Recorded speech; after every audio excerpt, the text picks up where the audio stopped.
What's going on, everybody? Welcome back into the channel. Today we have a new deck list for you guys. It is a Han Green deck list, and it went 4-0 this week at Myrtle Beach Games locals. So we're going to kind of go over the deck list and the sideboard and talk about why this deck is as good as it is. Shout out to Ryan, the person who ran the deck. Before we get into the deck list, though, I do want to give a shout out to the people of Asmodee. They invited me over for this event at Gen Con. It was a lot of fun. I didn't record any content there because I wanted to just enjoy the moment and kind of enjoy the weekend, but I got to meet a lot of people. They were really nice. Shout out to them. Next time I go, I'm gonna record a lot of content. I'm gonna maybe get some interviews in and stuff like that. But this week I wanted to kind of enjoy just the experience of Gen Con. It was the first time I ever went, but I want to say thank you to all of them. They were really nice, welcomed me in and talked to me and just really made me feel welcomed, and we played a lot of games. It was a lot of fun. So let's go ahead and talk about the Han Green deck list and start with the leader and the base. Obviously, we know that this is going to be set 1 Han, and for an action, put a card from your hand into play as a resource and ready it. At the start of the next action phase, defeat a resource you control. Now, that you can do that when he is the leader. An epic action, if you control 6 or more resources, you can deploy the leader, and the same thing happens when he attacks. So on a swing, when you have 5 resources, you can go ahead and use his ability, get the 6, bring him out, and you can get the 7 on a swing. So you can basically really get some good momentum in getting a 7-drop down way faster than your opponent. Just know that you do have to defeat those 2 resources that you play using the effect, but there are some really crazy combos that you can really pull off, and it can really kind of swing the game early to give you that, that leg up on your opponent. And that's what makes this deck so good. Playing it in green gives you the ability to ramp with resupply, spark of hope, and like stuff like that. But also it kind of adds in those rebels like Battlefield Marine, Echo Base Defender. It adds Bright Hope and stuff like that. So the deck just performs really well. It's really consistent, and that's what makes first set Han just really strong. Let's go ahead and hop into the ground units now. We have, first off, Greedo. He's kind of a staple in yellow decks. He's a 3/1. When defeated, you may discard a card from the top of your deck. If it's not a unit, deal 2 damage to a ground unit. So this is really good if you have to go ahead and swing into something that has 5 HP and you want to use Greedo to kind of clear something off the board. Or if your opponent has multiple things on the board and you can go ahead and they have like a low amount of HP, you can go ahead and swing into the one with maybe 3 and then go ahead, discard something off the top of the deck. Instead of something with 2 or 1 remaining HP, you can go ahead and, if it's not a unit off the top of the deck, you can go ahead and deal 2 damage to it as long as it is a ground unit. So Greedo is a really good, consistent card. Next, we have the Battlefield Marine. It is a 2-drop vanilla 3/3.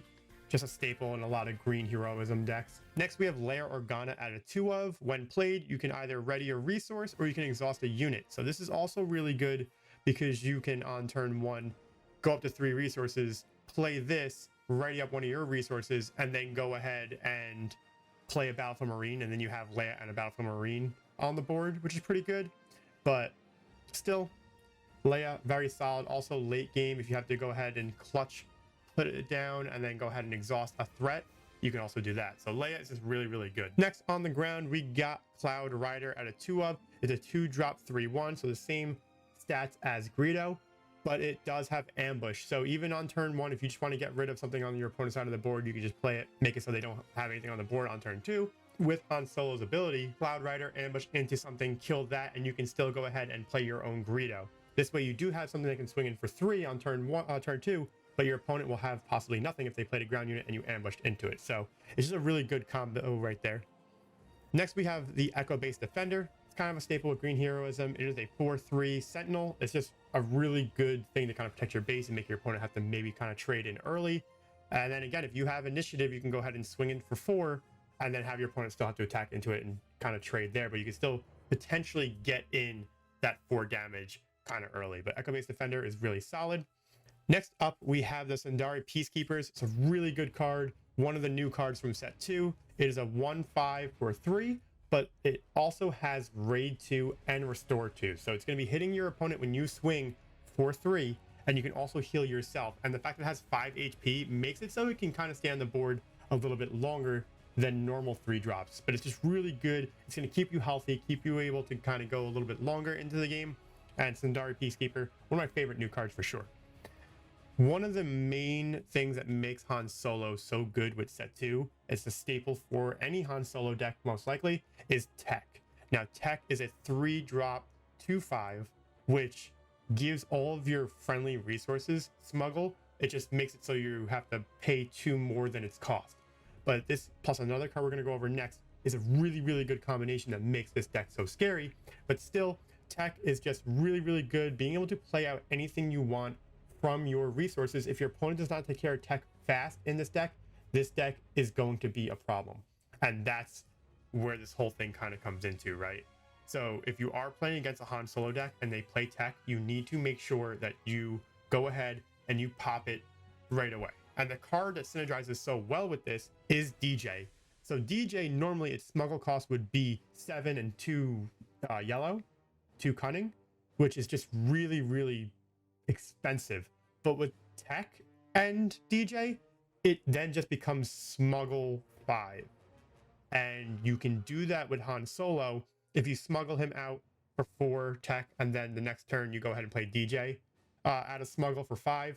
That's good. But you can also go ahead and play Tech for 3, and then you can go ahead next turn when you have 4 resources, and you can go ahead and use Han's ability to get up to 5 resources and then play DJ. And then you can go ahead and steal someone else's resource, because his smuggle ability, when played using smuggle, take control of an enemy's resource, and then it gets it back when DJ leaves the field. But with Han's ability, you can just blow up that resource to pay for when you ramped with that card to get hit that 5. And that's what kind of makes this really scary, is because with Han and DJ, it gives it a new way to ramp, right? Yes, you have Resupply, you have Spark of Hope, and other cards like that. But with DJ and Han Solo, it just becomes a ramp piece. And then also DJ being a 3-drop 3/5, the same stats as Boba Fett, it's kind of scary, right? So DJ with Han Solo is just a really scary card. If you can get this to work in any matchup, you can really set your opponent back, because not only are you ramping up 1, you're making your opponent go down a resource, and that's killer. So keep that in mind. Next on the ground, we got Kira. Kira's pretty good. It's good against the control matchup, right? You can go ahead, when played, look at your opponent's hand, so you get that hand knowledge, which is always cool. And then you go ahead and you name a card. Now, it doesn't have to be a card that's in their hand. If you know there's a card that's a potential threat in that deck, maybe it's game 2 and you got wrecked by a certain card, it is what it is, right? But you name that card, and then while this unit stays in play, it costs 3 more to play. So let's just say you go ahead and you name Power of the Dark Side, because this came up, right? Power of the Dark Side now costs 6 as long as Kira's on the board.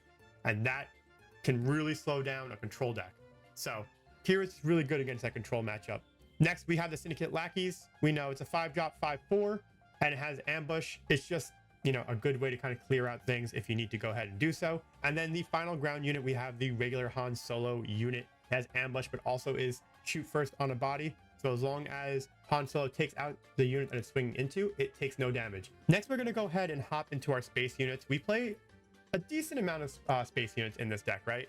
We have the Millennium Falcon. A Millennium Falcon in this deck is really strong because you can play it on turn 1. With Han's ability, you get that resource down, you go ahead and you play the Millennium Falcon, and you swing into the base on turn 1. You get 3 damage on the base. The thing is, though, if you want to keep this unit on the board for another turn, you have to, during the regroup phase, exhaust a resource. So you have to kind of determine whether or not it's important or worth it to keep that resource exhausted for that phase. If you're going to go ahead and play a Battlefield Marine on turn 2 after playing Millennium Falcon on turn 1, that's okay then, because then you can go ahead and swing for 3 and get the Battlefield Marine onto the board. But if you want to play an Echo-based Defender to kind of protect yourself or something like that, you would have to bring the Millennium Falcon back to hand and play it at a later time, which also could be good, because if you have damage on the Millennium Falcon, you can always bring it back into your hand, and then next time you play it, it'll be fully healthy to stay on the board a little bit longer. So there's some really good combos you can do with the Millennium Falcon. Next, we have Bright Hope. Bright Hope is a Sentinel in space. It's a 4-drop 2/6. When played, you may return a friendly non-leader ground unit. Remember, it has to be a ground unit back to your hand, and then if you do, you get to draw a card. It's good with Han because Han does need card draw, so keep that in mind. Also, a Sentinel space is never bad, and it having 6 HP for 4 cost means that it can stay on the board a little bit longer, because if you drop it early, there's not many things that have 6 right away. You'll have to swing multiple things into it. So Bright Hope, Next, we have the Autotuck gunship here. It's just a 4-drop 3/4 with ambush. It's a good way to kind of deal with those really scary ships, kind of like the TIE Phantom. The TIE Phantom is kind of scary, and this you can go ahead and play it for 4 and swing right into the lurking TIE Phantom and take it out. It's one of the good things there. Also, other space units, if they're starting to get a little bit out of hand with their experience, you can go ahead and ambush out into those. But just a good way to have ambush in space and kind of keep that under control. The next space unit we have is the Marauder. It's really good, and it has ambush. So it's a 5-drop 4/5 with ambush. So you can, again, go ahead and kind of keep space under control. And when played, you get to choose a card from your discard pile and put it into your resources, as long as it shares the name with something on the field. So make sure that you have something on the field that shares a name with something in your discard pile. And again, it's another ramp piece for this deck. The thing is with this deck is that it wants to kind of get up a decent amount of resources to the point where it can play out a decent amount of these ambush units, keep your field under control while also swinging into your base with things like Han Solo, Mason Dart, Peacekeeper, regular Han Solo if it's not swinging into a unit to keep it under control. But there's a good amount of ambush units and units that are strong enough to take out your units and stay on the board. So it's just a really good combination to kind of mid-rangey, keep things under control while also getting some damage in each turn into your opponent's base. And the final space unit we have here is Home 1. Home 1's really good. It has Restore 2, and then it gives each of your friendly units Restore 1. So again, it's a really good way to get yourself healthy in the mid to late game. And again, with Han, you can get this out way earlier than intended. So that's really good with the ramp and everything like that. And then when played, you get to play a heroic unit from your discard pile. It costs 3 less. So you can go ahead and get a decent amount of units for free, right? You can get the Battle Marine for free. You can get Leia Organa for free if you need to tap something down, right? You can go ahead and get an Echo-based Defender if you need that Sentinel. Sendari Peacekeeper, if you want to go ahead and get even more Restore, it'll get Restore 3, which is absolutely crazy, right? You can grab a tech from the discard pile. If you need to go ahead and start playing things from your resources, you can go ahead and grab tech right away. So there are just a lot of options. You can play Kira, it'll just cost 1. So if you have 9 resources, you can go ahead and do that. But again, there are a ton of different things you can go ahead and grab from your discard pile with Bright Hope. And then again, it does get restored. So if you go ahead and you grab a Millennium Falcon, you get to play it for free, and then you get to swing on the turn that you play Bright Hope, and then you get to restore 1 with the Millennium Falcon right away. So that's a really good combo if you want to go ahead and start restoring your base health right away, right? Next, we're going to be going into our events. We saw all the ground units and space units. This is a more unit heavy deck because again, you're going to be using those things with ambush and other things to kind of control your opponent's board in the sense that you're going to be swinging in and trading. And then the things that you're swinging with have a decent amount of HP, and there's just a lot to kind of handle on your opponent's side if they're not keeping their units on the board to answer or match your units. So that's what the deck wants to do. But going into those events, we only play 8 events. We have Sparkle Rebellion out of 3 of, probably one of the best events in the game. If you're playing Yellow Heroism, or even if you're not playing Yellow Heroism, people consider this in their deck because it is so strong. But you get to look at your opponent's hand and discard a card from it. So there are certain cards that can be a threat in a lot of decks, kind of like Cunning in those double yellow decks, maybe Vigilance in those double blue decks, but also like Super Laser Blast, some type of control, Change of Heart, Traitorous, these things that are going to take your units, maybe something that's going to capture your units. If in a certain situation you know that you might have a grasp of what's going to come up next and you want to stop it, this is the card to go ahead and do that, right? It's a 2 cost in this deck, really strong. Get to discard a card from your opponent's hand, and even just Sparkle Rebellion on your opponent's last card in their hand so they can't play something in a turn. That's really strong as well. We have Resupply, just ramp, as we know, just goes right into your resources, exhausted. And then we have 2 Waylay. Now just return a non-leader unit to its owner's hand. This is really good if you're going up against maybe those Voltron type decks. They have a bunch of upgrades on their decks, on their units, and you just need to go ahead and get rid of it, right? So it's a good way to kind of protect yourself as well. If they have a unit swinging in for a big amount of damage on a turn where you can potentially swing in for game, you play this and try to swing in for game with your units while their unit goes back to their hand, and they'll have to play it again and it'll come in exhausted. So it's just a really good protective piece. But that's the full deck list. Again, it's a really good deck. Han Solo with DJ and tech. It's a really good combination, right? Green Han still good, right? We know how good yellow Han is, but green Han is still very viable as well. And then on the sideboard, which is a kind of simple sideboard, we are running 2 confiscate, just defeat and upgrade.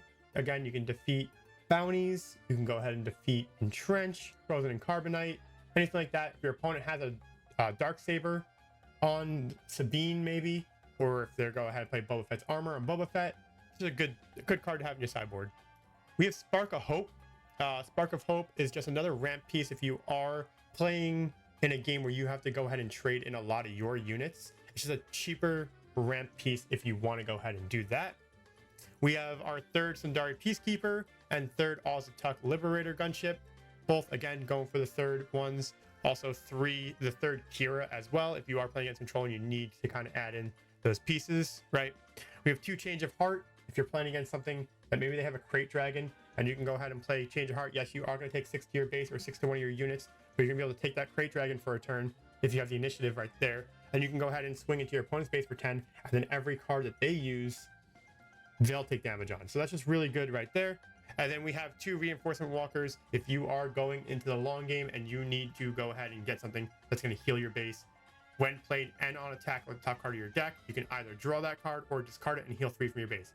That's going to do it for this deck list. I hope you guys enjoyed. If you want to try it out, the link to the deck list will be down in the description below. Han Green is still a very solid choice when it comes to Han Solo. I know with the recent emergence of Han double yellow, that deck is really, really strong as well. But this is another good option if you don't want to play double yellow. This is just, again, equally as fun. With the tech emergence, tech and DJ, that combination is just really scary for your opponent. Them losing a resource, you essentially ramping. That combination is just really, really scary. And again, it's just a really solid deck. If you guys are new here and enjoy the content, make sure you hit that sub button down below. Support is always appreciated. And I'll see you guys on the next video. Bye.